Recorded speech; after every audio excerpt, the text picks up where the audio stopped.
Olá, eu sou Sérgio Martins e esse é o Veja Música. Traumatizada pelo estupro e morte de uma ancestral, uma princesa chinesa elabora um cruel desafio aos seus pretendentes.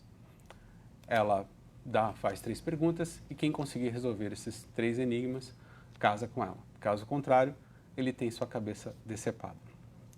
Ela tem uma certa coleção de cabeças até que um dia encontra Calaf, o príncipe que, bom, aí você vai ter que assistir Turandot, ópera de Giacomo Puccini, que está em cartaz no Teatro Municipal de São Paulo. E hoje a gente trouxe André L. Lopes, Olá. Eric Herrero e Olá. Anne-Marie Clément, que faz a cruel Turandot. Hence the nails. Essa foi a ópera derradeira do Puccini e é o que dizem, aqui tem é a melhor música que ele escreveu, segundo alguns detratores da ópera dele. Isso se confirma na opinião de vocês?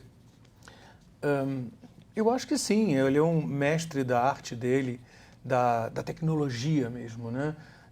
E é um cara também, o Roberto Minchuk, que rege o espetáculo, fala isso muito claramente, como ele tem influências de Debussy, de Ravel, mesmo Stravinsky, né? A gente tem que pensar que Turandot é uma ópera do século XX.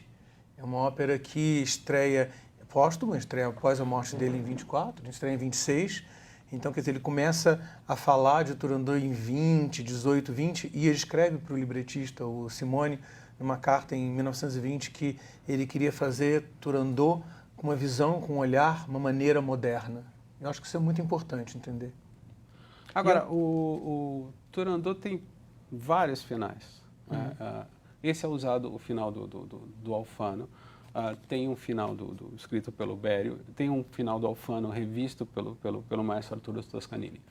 Então, o Thiago Arancan e a Luisa Francesconi perguntam a você, Anne-Marie e Eric, se vocês já tiveram a oportunidade de cantar com os outros finais de Turandot e qual foi a sensação. Miss Anne-Marie, I'd like to know if you have the chance to sing the other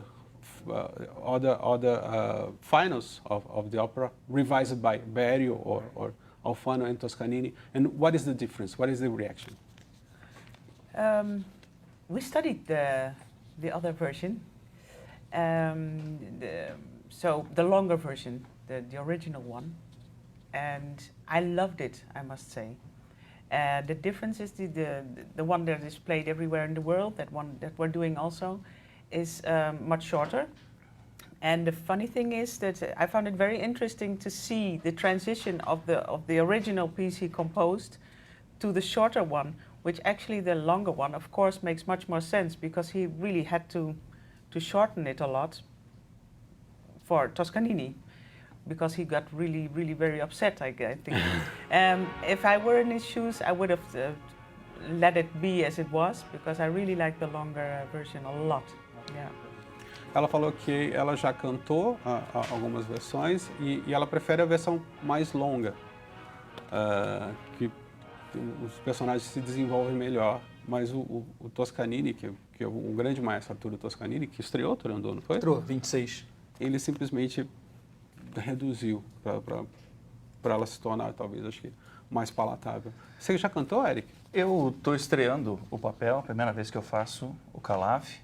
É meu 43º personagem, graças a Deus. E nós estudamos o final mais longo e estaria até pronto para fazer. Eu acho que tem também o seu charme e tem toda aquela coisa do desafio dos agudos junto com os coros.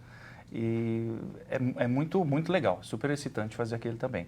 Mas essa versão também tem seu charme. Eu acho que com a Regi do André a gente conseguiu encontrar um timing entre os desafios vocais e o encontro do emocional dos dois personagens, também com esse final. Eu gosto bastante também. Turandot é muito conhecido pela Nação Dorma. É verdade. Né? Que é uma área que foi imortalizada principalmente pelo Pavarotti no concerto das Semas de Caracalla. Eu estava até conversando com o André antes da entrevista. É curioso porque Nessun Dorma não é exatamente uma área de amor, assim. Não é uma área tão romântica. Embora seja uma canção de desejo. O que tem dela de misterioso? Para você que é tenor, o que tem tão de interessante em Nessun Dorma? Em primeiro lugar, o que eu acho que é fundamental é a melodia. É uma melodia que gruda no ouvido, e isso é mais de 50% da chave do sucesso de qualquer peça, né? Nesse sentido. Porque qualquer criança, se ouvir aquela melodia, vai fazer lá, lá, lá em seguida e vai gravar aquilo. Para quem acompanha a ópera, é um momento de desafio ali do tenor e também de muita perseverança e de esperança do personagem, né? E o público torce muito por ele. O público torce muito por ele. O público quer sempre um final feliz, né?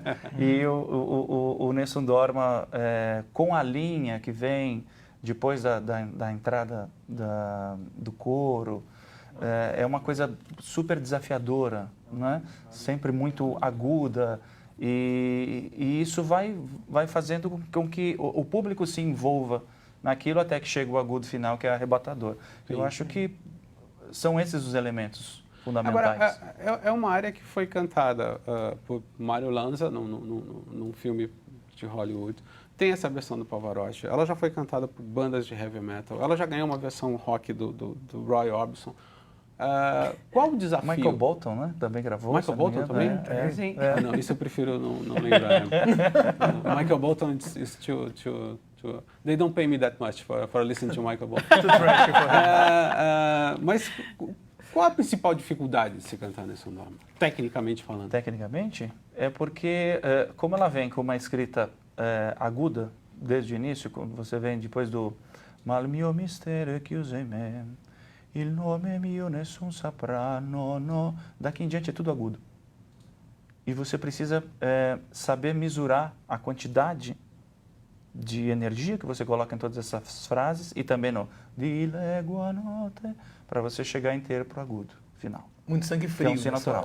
É muito sangue frio. Muito coração na interpretação, claro, mas a cabeça, a testa muito fria. Eu acho que, se o Eric me permite, eu acho que tem uma coisa curiosa, que é de todas as áreas muito populares que existem na ópera, ela é de longe a mais perigosa de todas. Uhum.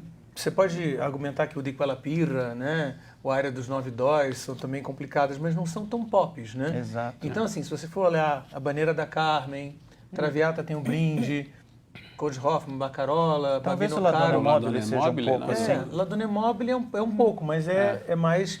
Não é o que está escrito, né? La Donna Mobile que a gente conhece, que todo mundo ouve, é uma versão de um tenor, não tem aqueles agudos, né?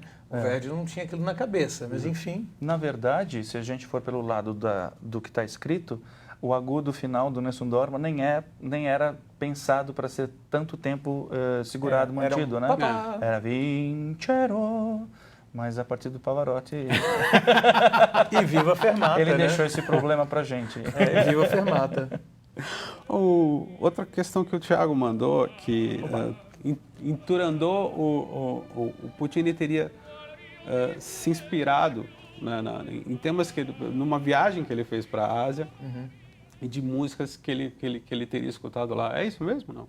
Olha, ele tinha uma coleção de discos com músicas, né, orientais. Na Butterfly ele usa muito disso. E ele usa a escala pentatônica toda.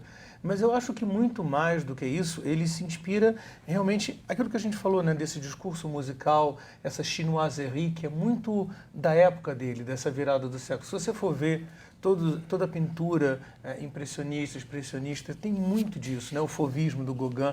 A gente tem que entender ele como um homem do seu tempo. Ele veio até a Argentina atrás do irmão, né? Isso é uma coisa que pouca gente sabe, que o irmão do Puccini emigra para a Argentina e morre no Rio de Janeiro, né, de febre amarela. Ele vai para a Argentina trabalhar primeiro em Buenos Aires, depois lá no Quinto dos Infernos, como um mulherengo que era como o Puccini, se envolve com a mulher do senhor feudal lá, sai fugido, foge, vai para o Brasil e acaba morrendo. E o Puccini vai até Buenos Aires depois, já conhecido e tal, buscar a história desse irmão. Ele é um curioso por esse novo mundo. Tem a Fanciulla del West, né, a Garota do Faroeste, é uma ópera do Puccini, por mais estranho que isso possa ser, né, composta para o Metropolitan. Eu acho que isso é mais do que exatamente essa viagem à Ásia, né? É um homem do seu tempo, é a viagem no seu tempo, é também depois da Primeira Guerra Mundial. Eu acho que ele está falando muito mais do e aí? Sim. Qual é o próximo passo? Porque o Porgy and Bess do Gershwin tem esses elementos, né? Ele faz uma viagem ao sul dos Estados Unidos e captura o cancioneiro que ele ouve para lá Sendo e coloca na um ópera. compositor essencialmente Sim. europeu judaico, né? Isso é que é o fantástico. Eu acho que é o grande barato da cultura americana, do pensamento musical, erudito, artístico americano do século XX, é essa junção de forças que eles fizeram. Todos os emigrados da Europa com a Segunda Guerra Mundial que fizeram essas instituições, as universidades, a escola de canto americana, que é incrível, né? É muito científica.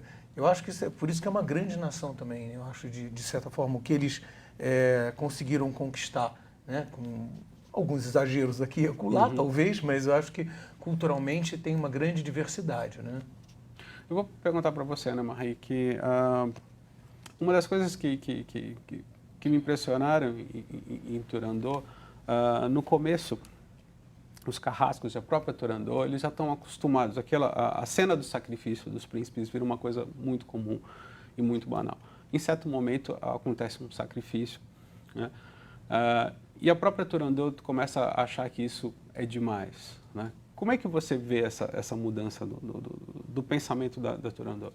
I was talking to André, and in Turandot, the sacrifice, they became so normal that Turandot and the Ping and Pang, they are very used to it. It's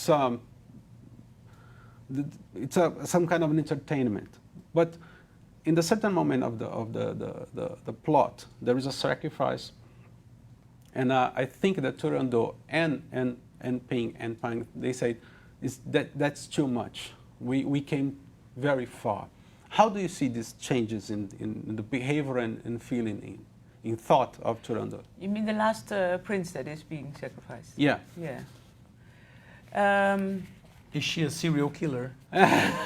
No, not the prince, but I would like to give a spoiler, but the lady that sacrifices for Caliph. Yes. yeah, of course. She is very much impressed by Liu because she doesn't believe in love.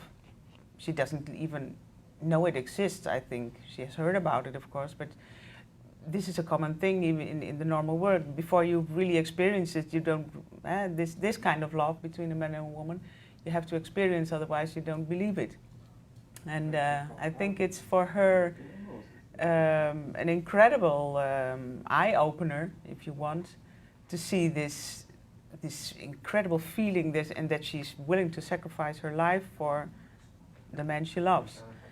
And this brings the notion, the spark, and then she starts to open herself up. She can't do anything else because her harness, her wall that she built around us is starting to break. And through the cracks, she's starting to feel the light, the love, and that's where the change comes, I think, yes. Ela falou que o que é importante nessa cena do sacrifício, que é uma pessoa que se sacrifica pelo Caliph, que é o príncipe que desvenda o enigma, é que a Turandot até então não sabia o que é amor. Então, quando ela vê alguém se sacrificar por amor, ela começa a mudar o pensamento dela. E a Anne Marie fez uma comparação que a Turandot era uma mulher envolta numa parede. E o sacrifício dessa personagem, né, que é uma personagem vital na trama, começa a abrir fendas nessa parede, e através dessas fendas ela começa a entender o que é amor. Eric, tem uma coisa que eu achei interessante, que toda vez que vocês vão estrear uma ópera, os tenores falam para assim, toi, toi, toi, é isso? Eu não sei a origem da expressão júdica, eu não sei. Mas é uma coisa que vem do teatro também, de prosa, Vem do isso, teatro? né? Toi, toi, toi. Toi, toi, toi, it's more German. speaking world. Yes. Italiano em é mais italiano é crepe bocca lupo. lupo. Bocca lupo. Yes, É. yes. Or Não, break a leg. É. Mas você sabe que eu Yeah. estava vendo uma explicação da ópera de Boston, acho, da Sinfônica de Boston, que os tenores, eles não só falam toy, toy, toy, como eles costumam se cuspir, né? É, 3 times on the Sim. left shoulder. Yeah. It's very important. Not São on the 3 other vezes side. no ouvido esquerdo, no Ah, ombro tenores esquerdo. cospem uns nos outros o tempo todo, é uma coisa incrível. Tenors, they spit in each other the whole time. Cospe, coloca That's not true. Eles também têm uma forma de saudação que eles colocam o pé na frente do outro. Yeah, também, break né? a leg. Esse cara é, Yeah. So you are in the merda. Yeah. Yeah. E tem a expressão That's another francesa, one, merda, e na França é merda, merda. que eles É. dizem. É. É. Isso Mas- tem uma explicação, não sei se é verdade. Surgiu no tempo das diligências, que se você fosse para o teatro e encontrasse muita... Muita no caminho, no né? caminho é Tinha muito porque cavalo. tinha muito cavalo e que passou muito por ali, público. então o teatro estaria cheio. Muita gente foi para o teatro. Seria um Época de sucesso. mulheres, é. É. É uma boa expressão. Se não é vero, é bem trovado. Agora, a tua montagem, você usa muito o vermelho. Uhum. E você fez uma concepção que é o teatro dentro do teatro. Eu queria que você explicasse um pouco mais essa tua opção. Então, Puccini está numa época em que se fala muito em melodrama, verismo, naturalismo, né? E eu não queria jogar essa carta, eu não queria trabalhar com essa carta, porque eu achei que era muito estranho todo mundo fingir que era chinesinho, ling, ling, ling. E para mim existiam 3 mundos, né? O número 3 marca toda a ópera, né? São 3 máscaras, 3 atos, 3 batidas de gongo, 3 enigmas. A tonalidade da Turandot é mi bemol, que são 3 bemóis. Então, eu acho que fala-se de passado, de presente e de futuro. Existe um problema no passado, a ancestral que foi violada, que foi morta. Existe no passado do Calaf o problema dele ter perdido o reino, ter perdido tudo que era a esperança dele. Eles estão ali presos nesse problema para poder resolver o futuro. Né? Esses 3 mundos existiam. Então, existia um mundo nosso, né, que é um mundo atual, existia um mundo da representação, que era o passado, e existia um meio termo. Né? A presença do vermelho é porque cada ato eu trabalho muito com cores, e eu queria uma teatralidade, eu não diria artificial, mas eu queria voltar à fonte da comédia dell'arte, que é a inspiração do Puccini, é o Carlo Gozzi. Turandot, a gente fala de história chinesa, mas na verdade ela é da comédia dell'arte. Ela nasce como uma peça do Carlo Gozzi e os libretistas do Puccini, eles têm acesso a uma versão, ao Gozzi, claro, mas também a tradução do Schiller. E daí eles criam. O Busoni tem uma outra versão da Turandot que é genial também, super bonita e que tem mais informação. Então, era importante investir para mim nessa teatralidade. Você falou uma coisa muito legal antes, que era essa história da Turandot já ter matado várias pessoas, etc. Ela, de certa forma, se torna uma serial killer. São 27. Sim. Eles falam, são 27, que também é um múltiplo de 3. Então, assim, quando você mata o quarto, eu acho que ela já não é mais ela se torna uma entidade, ela se torna a princesa de gelo. E ela não consegue voltar atrás. E a exploração, quando ela veste as mangas e falando da Lo Ling, ela de certa forma está se transformando nisso. Então, eu queria criar esse clash, discutir o que é uma encenação moderna. Na verdade, se você não pode fazer um clássico com um twist, se você precisa botar Turandot no supermercado para ser moderna carregando uma sacolinha de plástico, entendeu? Ou na lua, ou se é mexendo no libreto, mexendo no sentido de procurar outros caminhos. E para mim era a personificação, essa teatralidade. Ela encarna um papel, ela vira aquela princesa, à medida que ela coloca as mangas, aí você só vê aquela entidade. E é tudo uma representação. Porque nós vivemos um pouco isso, né? Qual é a percepção que você tem do diretor? O André deve ser diferente do personagem diretor André. O Sérgio deve ser diferente do personagem, o repórter Sérgio, a Anne-Marie, o Eric. Qual é a percepção de nós mesmos para um público maior? E era importante para mim incluir o público em todo esse espaço. É como se fosse um teatro de arena. Então eu não queria só que a gente fosse lá, visse a ópera e... legal. Eu queria realmente discutir essa questão do acesso, né? A gente Pode ser que algumas pessoas se tornem liricômanos, como eu, completamente viciados, mas o que eu acho importante não é que todo mundo vá à ópera, mas é que vá pelo menos uma vez. Se não gostar, é que nem comer jiló, né? Mas come uma vez, entendeu? Porque a ópera, nos teatros brasileiros, que são teatros públicos, é um barato. Todo mundo tem que vir a esses teatros, porque são patrimônio de todos nós. É um lugar bonito. Você quer se vestir bem, você quer se vestir mal, isso não é importante. Tem acesso, vá. Os ingressos são mais baratos que muitos shows. Tem a meia entrada, tem várias programações. Se você não quer uma ópera, que é uma coisa maior, tem concerto, tem quarteto. E eu acho legal, assim, que você vê que você fez muito ali com pouco. Né? A gente não tem a verba de um Metropolitan Opera, de uma Metropolitan Opera House, de um Covent Garden. Você vê que assim você trabalhou muito é uma montagem, não é uma montagem nababesca como a gente se vê, mas é uma montagem luxuosa, uma montagem que você sai encantado, né? Eu acho que o material humano é o maior tesouro que a gente tem. A equipe do teatro, toda a equipe de palco, a dedicação de cada coisa, a equipe de produção, o sacrifício extra que cada um é capaz de fazer. Eu já fiz óperas com tecnologia, com filmagem, com mapping, mas eu sempre fico com medo que apareça a tela do Windows, entendeu? No meio, eu fico morrendo de medo disso.